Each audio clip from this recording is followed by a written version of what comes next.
Greetings in the name of Jesus Christ. ಯೇಸುಕ್ರಿಸ್ತರ ನಾಮದಲ್ಲಿ ನಿಮ್ಮನ್ನು ಅಭಿನಂದಿಸುತ್ತೇನೆ.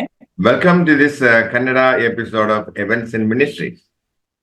ಎಬೆನೆಜ್ ಮಿನಿಸ್ಟ್ರಿಯ ಈ ಕನ್ನಡ ಎಪಿಸೋಡ್ಗಾಗಿ ನಿಮ್ಮೆಲ್ಲರನ್ನು ಸಹ ನಾನು ಸ್ವಾಗತಿಸುತ್ತೇನೆ. For today's meditation, let us turn to Hebrews chapter 6, verse 18 and 19. ಈ ದಿನ ನಾವು ದೇವರ ವಾಕ್ಯ ಧ್ಯಾನ ಮಾಡೋದಕ್ಕೆ ಹೋಗೋಣ. ಇಬ್ರಿಯ ಪತ್ರಿಕೆ ಇಬ್ರಿಯವರಿಗೆ 6ನೇ ಅಧ್ಯಾಯ 18 ಮತ್ತು 19ನೇ ವಚನವನ್ನು ನೋಡಿಕೊಳ್ಳೋಣ. By two unchangeable things, his promise and his oath, in which it is impossible for God ever to prove false, we who have fled to him for refuge might have mighty indwelling strength and strong encouragement to grasp and hold fast the hope appointed for us and set before us. ಆಶ್ರಯವನ್ನು ಹೊಂದಬೇಕೆಂದು ಓಡಿ ಬಂದು ನಮ್ಮ ಮುಂದೆ ಇಟ್ಟಿರುವ ನಿರೀಕ್ಷೆಯನ್ನು ಹಿಡಿದುಕೊಂಡವರಾದ ನಮಗೆ ಎರಡು ನಿಚ್ಚಲವಾದ ಆಧಾರಗಳು ಇರುವ ಕಾರಣ ಬಲವಾದ ಧೈರ್ಯ ಉಂಟಾಯಿತು. ಈ ಆಧಾರಗಳನ್ನು ಕೊಟ್ಟಿದ್ದರಲ್ಲಿ ದೇವರು ಸುಳ್ಳಾಡಿರಲಾರನು. ಆ ನಿರೀಕ್ಷೆಯು ನಮ್ಮ ಪ್ರಾಣಕ್ಕೆ ಲಂಗುರದ ಆಗಿದ್ದು ಭರವಸೆಗೆ ಯೋಗ್ಯವಾದುದು ಸ್ಥಿರವಾದುದು ಆಗಿದೆ. ಅದು ತೆರೆಯೊಳಗಣ ದೇವ ಸಾನ್ನಿಧ್ಯವನ್ನು ಪ್ರವೇಶಿಸುವಂತದ್ದು. Now we have this hope as a sure and steadfast anchor of the soul. ನಮ್ಮ ಒಂದು ಪ್ರಾಣಕ್ಕೆ ಲಂಗುರ ಹಾಕಿದಂತೆ ಈ ನಿರೀಕ್ಷೆಯನ್ನು ದೇವರು ನಮಗೆ ಅನುಗ್ರಹಿಸಿದ್ದಾನೆ.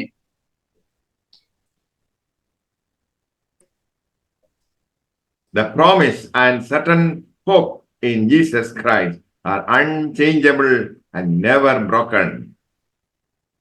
ಯೇಸು ಸ್ವಾಮಿಯ ವಾಗ್ದಾನಗಳು ಆತನ ಮಾತುಗಳು ಎಂದಿಗೂ ಬದಲಾಗದಂತವುಗಳಾಗಿದ್ದಾವೆ. Hope is belief that tomorrow will be better than today.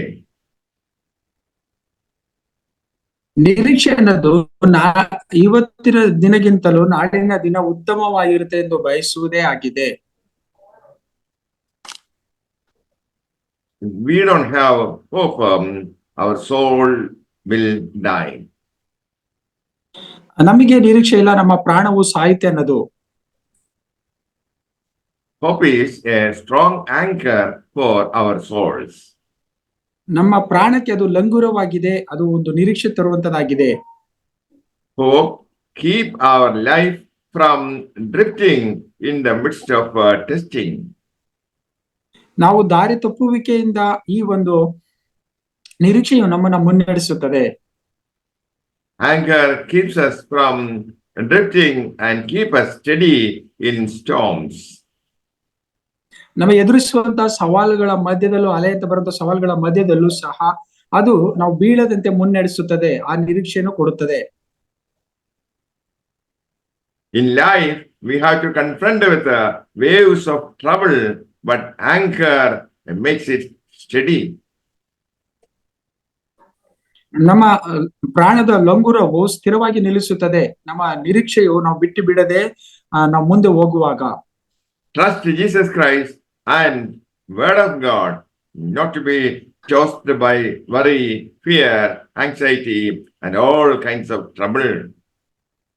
ಯೇಸು ಸ್ವಾಮಿ ಮೇಲೆ, ಆತನ ವಾಕ್ಯದ ಮೇಲೆ ನಾವು ಭರವಸೆ ಇಡೋಣ. ಅದು ನಮ್ಮನ್ನ ಎಲ್ಲೂ ಬೀಳದಂತೆ ಮುನ್ನಡೆಸುತ್ತೆ, ಆ ನಿರೀಕ್ಷೆ ಇಟ್ಟುಕೊಂಡು ಹೋಗುವಂತೆ. By practice of patient endurance and waiting, we can inherit the promises. ನಾವು ಎಲ್ಲವನ್ನು ಸಹಿಸಿಕೊಂಡು ಮುಂದೆ ನಡೆಯುವಾಗ ನಿಜವಾಗ್ಲೂ ಸಹ ಮುಂದೆ ಒಳ್ಳೆಯ ದೇವರು ನಮಗಾಗಿ ಇಡಲ್ಪಟ್ಟಂತದನ್ನ ನಾವು ಹೊಂದುವಂತರಾಗ್ತೀವಿ.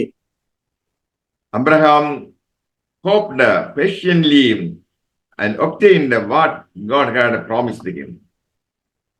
ಅಬ್ರಾಮನು ದೇವರ ವಾಗ್ದಾನದ ಮೇಲೆ ಆತನು ಭರವಸೆ ಇಟ್ಟನು, ಅದಕ್ಕಾಗಿ ತಾಳ್ಮೆಯಿಂದ ಕಾದನು. ಆ ದೇವರು ಏನು ವಾಗ್ದಾನ ಮಾಡಿದ್ರು ಆ ವಾಗ್ದಾನದ ಫಲವನ್ನು ಆತನು ಪಡೆದುಕೊಂಡ. Bible does not promise an easy, steady life.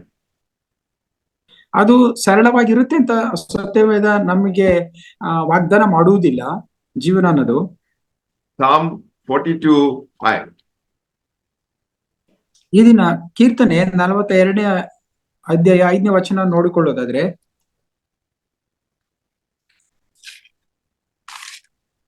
Why are you cast down, O my inner self? And why should you mourn over me and be disquieted within me? Hope in God and wait expectantly for him, for I shall yet praise him, my help and my God.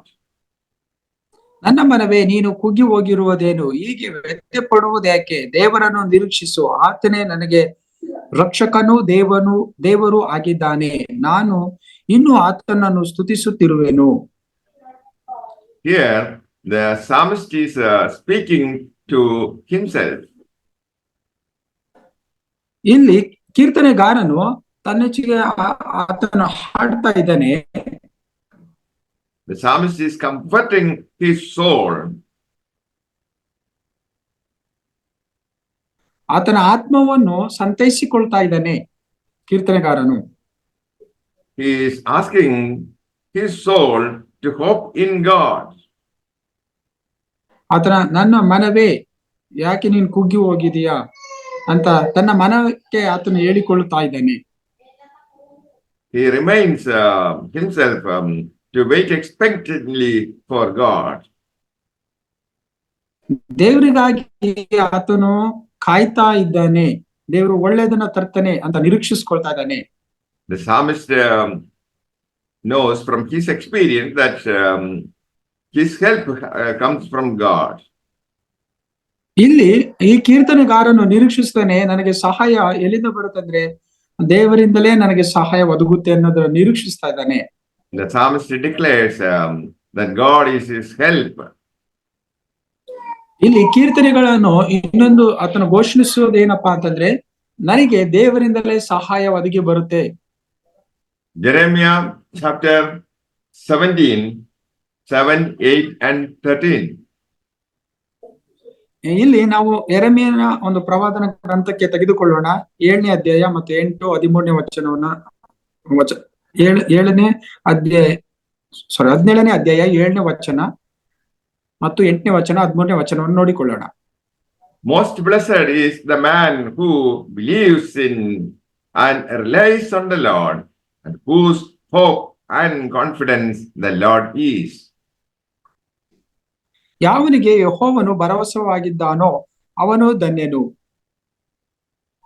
For he shall be like a tree planted by the waters, that spreadeth out its roots by the river, and it shall not see and fear, but when heat comes, but its leaf shall be green, it shall not be anxious and full of care in the year of drought, nor shall it cease yielding fruits.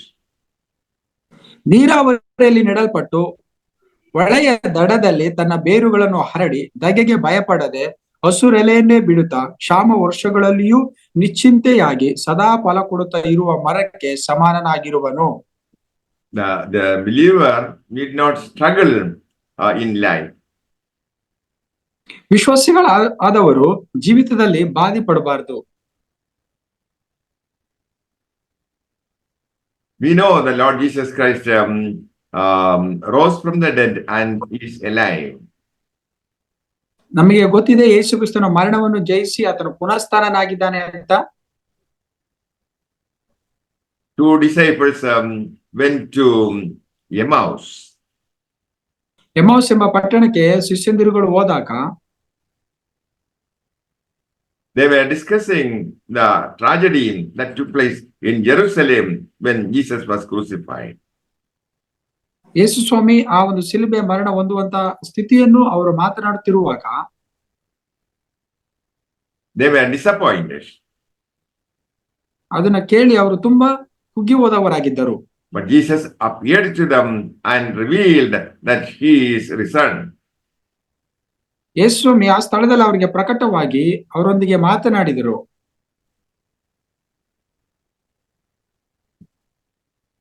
The Bible says one day the dead will resurrect.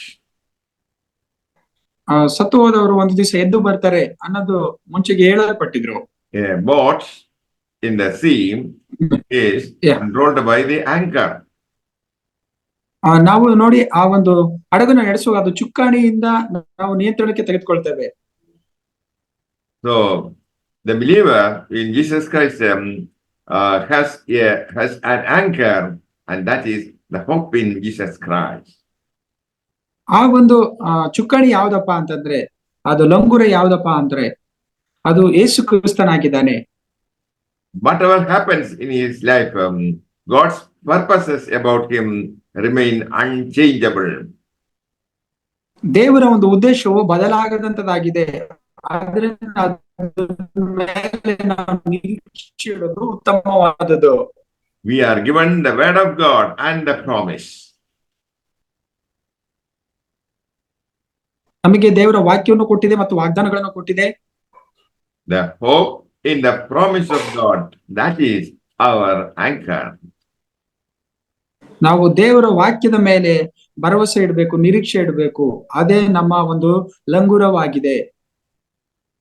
A person diving into the deep ocean is connected to the oxygen cylinder by a tube. ಆ tube ಮೂಲಕವಾಗಿ ಆ ಒಂದು oxygen ಆ connection ಆತನಿಗೆ ಇರುತ್ತೆ. ಯಾವ ವ್ಯಕ್ತಿ ಆ ಸಮುದ್ರದ ಆಳಕ್ಕೆ ಹೋಗ್ತಾನ ಅಂತನಿಗೆ. So also a believer needs hope in Jesus Christ to survive.